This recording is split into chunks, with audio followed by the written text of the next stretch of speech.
Welcome to the Literacy Lunch Break. I'm your host, Marjorie Botari, and we are excited to kick off Series 6 talking about literacy wins in the classroom. Our first guest is Sophia Pruett. Sophia, thank you so much for joining us today. Of course. Thank you for having me. Do you mind sharing with our listeners just a little background about your experience in education, what you're currently doing, and what led you to the position you're in now? Yeah. This is my 8th year teaching. I started teaching right after I graduated from Loyola Marymount University. I taught 2 years in 3rd grade, and this is now my 6th year in 2nd. And I think I've definitely found my sweet spot. I love 2nd grade. I don't want to ever go to a different grade unless I have to. It is a great spot, isn't it? It's the best. People always called it the honeymoon grade, and I see why. It's so great. But yeah, my goal or my journey with literacy started with after graduating from LMU, when I started teaching, I realized I don't really know how to teach kids how to read. I learned all this theory and I got great behavior strategies, but I really was stumped with a few of my kids that just weren't picking up on reading like I had when I was younger. So I went back to LMU and I got my master's in literacy, and this kind of just propelled me on this journey of continuing my higher education in literacy. So whether that's through letters or in Gillingham or doing the national board process, I just became really passionate and obsessed with literacy and what that means. And especially being in 2nd grade, it's such a big part of our day.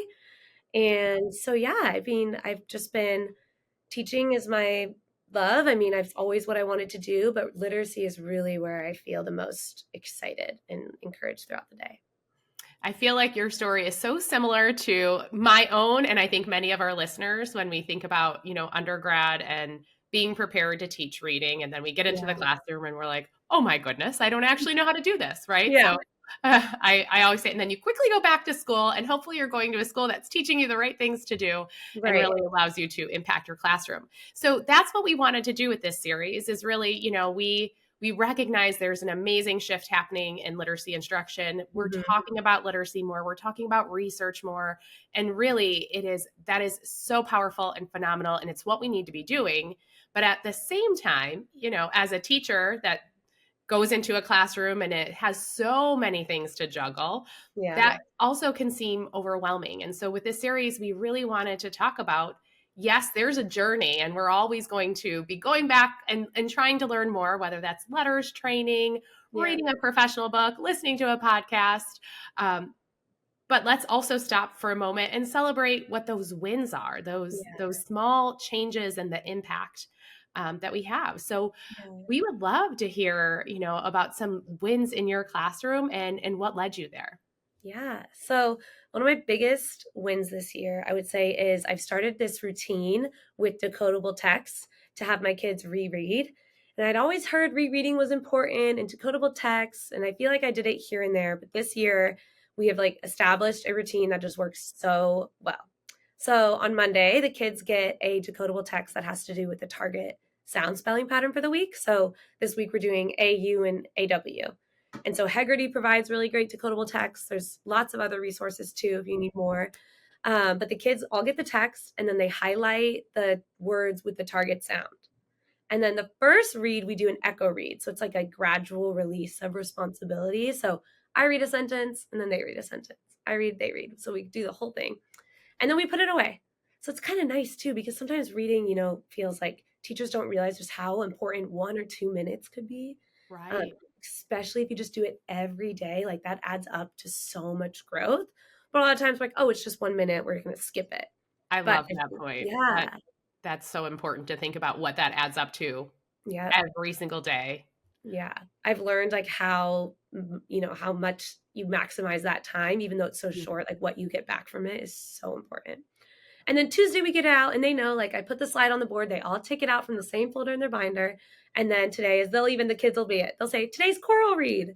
So today we all read it in one voice. So again, kind of loosening or releasing that responsibility. Yesterday I was they're just basically repeating me. Right. And today though, they're asked to have a little bit more agency in the text, and they are reading with me, and they can rely on my pace and my expression, but they are following along and decoding as they go.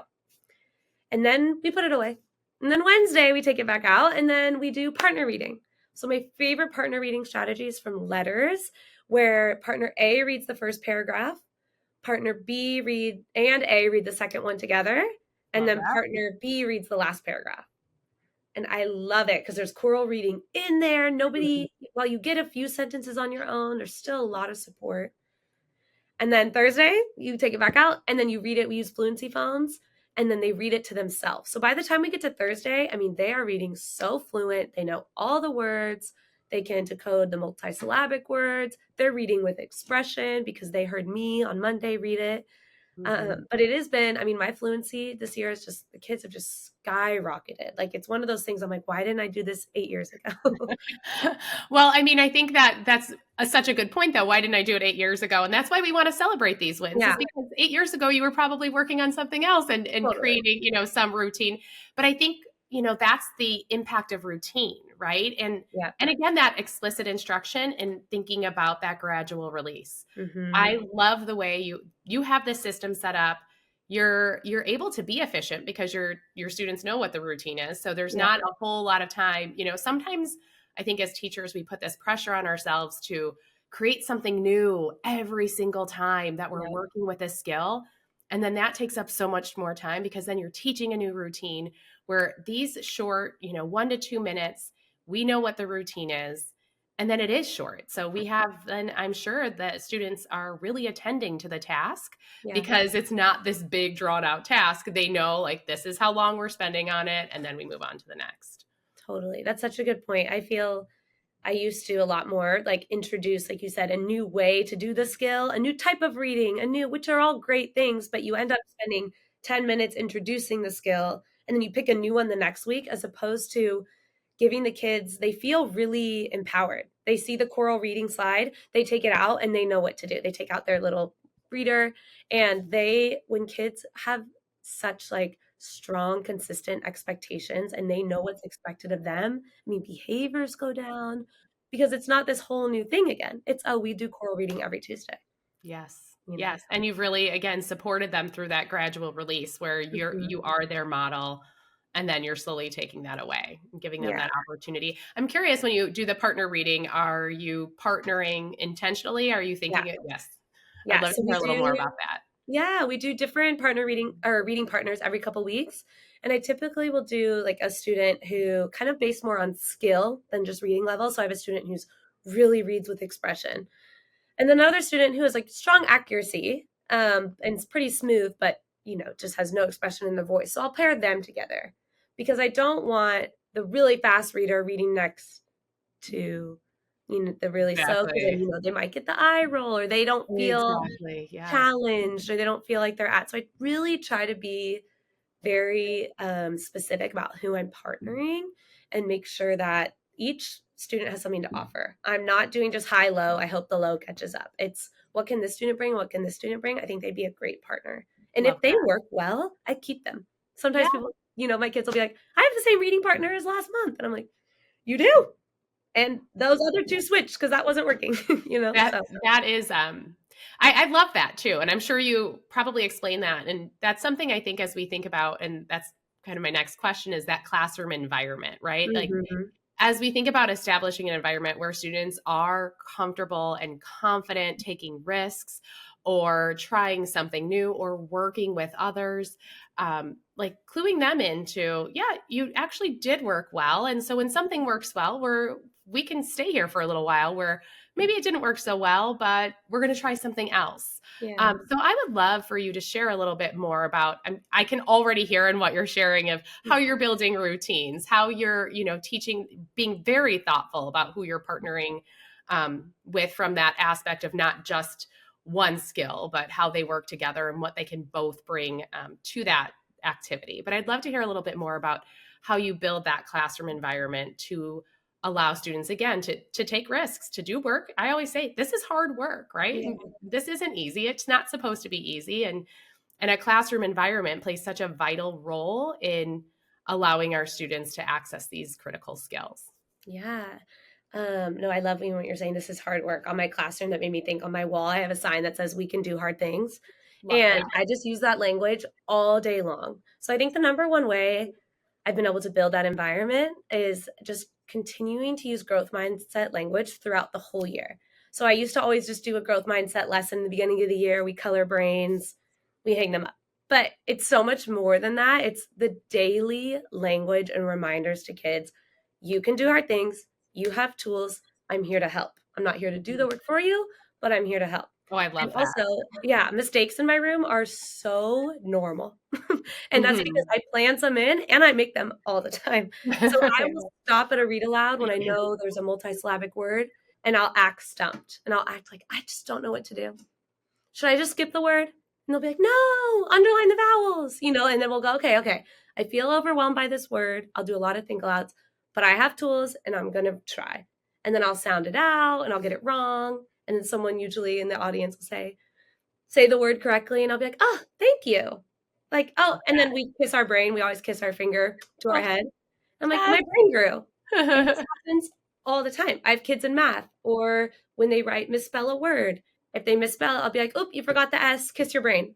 And so it's such a part of our day. I don't even realize I'm saying it anymore. And it's connected to all subjects, like either social emotional. I have some Right. students where transitions are really hard. And I'll Mhm. say, I know this is really uncomfortable, whether it's walking out to lunch or recess, but you can do hard things. Love Or that. I have a kid who's having a hard time reading.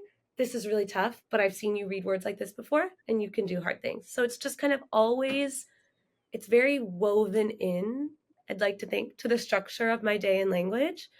And the kids start to say it themselves, which is just the best part of it all. I'll hear them encourage each other. You can do hard things. You'll get it next week. Or, oh, you made a mistake. They'll be like, don't forget to kiss your brain. It's just I it's so love sweet. that. Yeah.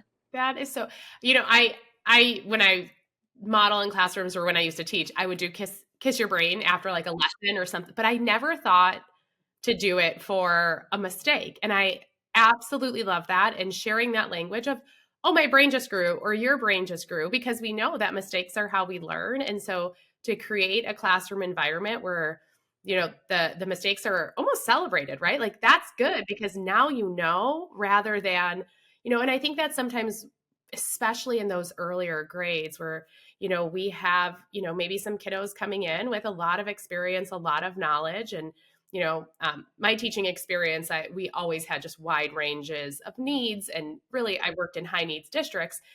And that's where you just always want to be mindful of not sending the message for these kiddos that maybe had some experience and others that didn't, that, oh, this is like a fixed thing. Where, no, when you come in, like, there's going to be things you don't know and there's going to be things you do. And the only way that's going to change is by us making mistakes and trying and learning from those mistakes. And I think that again, that's so critical. And I love that you're celebrating that idea of doing hard work, making mistakes, and that's how our brains grow. Yeah. And I not love taking away from the fact that it's hard.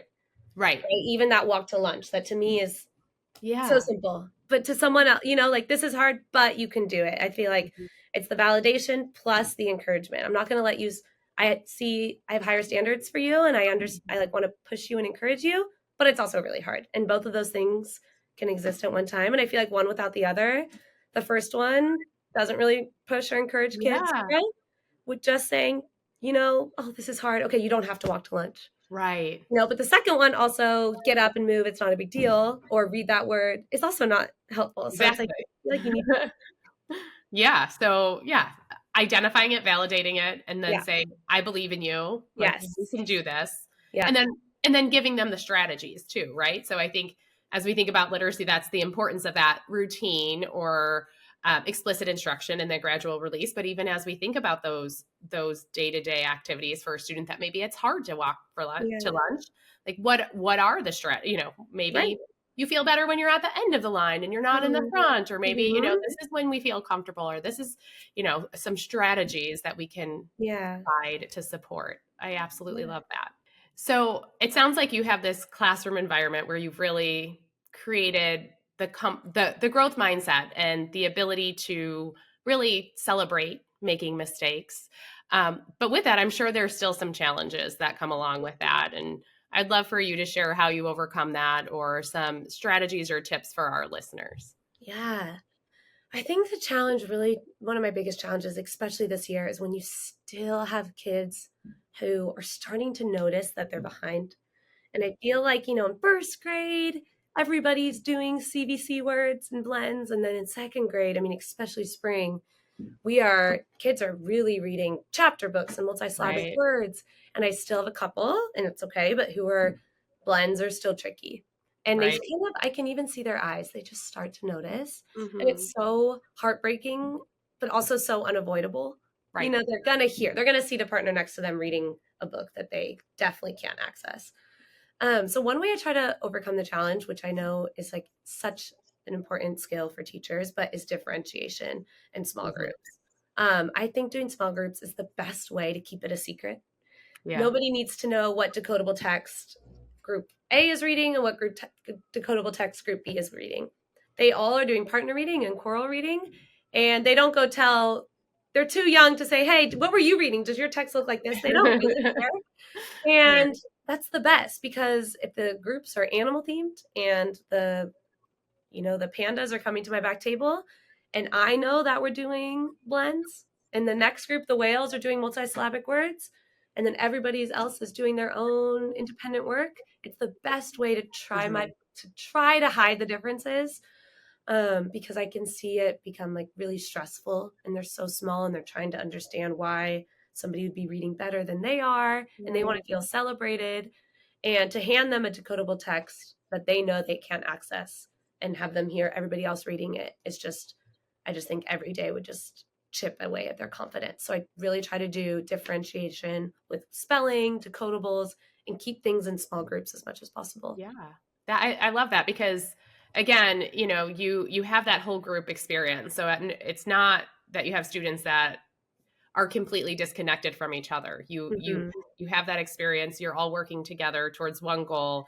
And with that gradual release, you're really supporting those students that might need more support Mm-hmm. by modeling with that echo read first, bringing in that choral read and being really thoughtful about that partner reading. But like you said, it's also unavoidable, right? And but that's also the importance of having that explicit instruction and Yeah, making sure our students have access to, totally. to be able to become readers. Because yes, Mm-hmm. some kids it's going to take a little bit longer, but they can get there. Yes. Oh, And so yeah. I think that's always so important too when we talk about social emotional learning is that Mm-hmm. recognizing that a piece of that is access to reading and writing and making sure that Yeah. our students have the skills they need. Also Um, saying, oh, I was gonna say, no, last thing, like part of growth mindset is saying something's easy is I'll say is a very fixed mindset. exactly. The number sentence might feel easy. Is there another strategy? Is there another way you could do it? Or, Love that. this text might feel easy. What can we pull out of it? Could we do a writing response while the others are still done reading? Could we do vocabulary? I always try to say, if you're saying something's easy, there's probably more we could bring to it. I And love that helps create, more of like a level playing field where you're not allowed to say something's easy in my room, because really nothing's easy. You might feel successful. We should celebrate that. And you might feel like you're more smooth than the last time you read it. We should celebrate that. But I don't like when they use the word, this is easy. Love that. And I love that you don't just have them replace it with a different word because I know, sometimes I think we've all seen like the growth mindset where it's like, don't say this, but say this, like Yeah. fixed versus growth. And, I use that with my own kids, and my son will be like, well, he's smarter than me. I'm like, what does that even mean? What does Yeah. smart mean? Right. But at the same time, what you're also asking them to do is, oh, we're not going to say it's easy, but also what can you learn from this? Or how can we look at it in a different way? Yeah. That's phenomenal. Oh. Typically, I ask our guests to just share one piece of advice. If we have educators listening, we have parents listening, administrators, and if they're listening to this episode and they're making some changes, making some shifts, listening to your wins, and they're just getting started, or maybe feeling a little bit overwhelmed of how do I create this classroom environment, or how do I create a routine to really create some wins in my classroom, and they could just take away one thing, and I know that's hard to do. What piece of advice would you give them if they're just getting started? Just one thing. That's a good question. I feel like the first thing that came to my mind was keep things simple. I feel like for my first few years of teaching, wow, like you said, there's lots of other wins to celebrate. I tried to kind of turn everything into this big lesson, and this had every single component with all of these, which is wonderful. But the simple 2-minute routines that kids can depend on, they know what's expected of them, seem for me to have more value.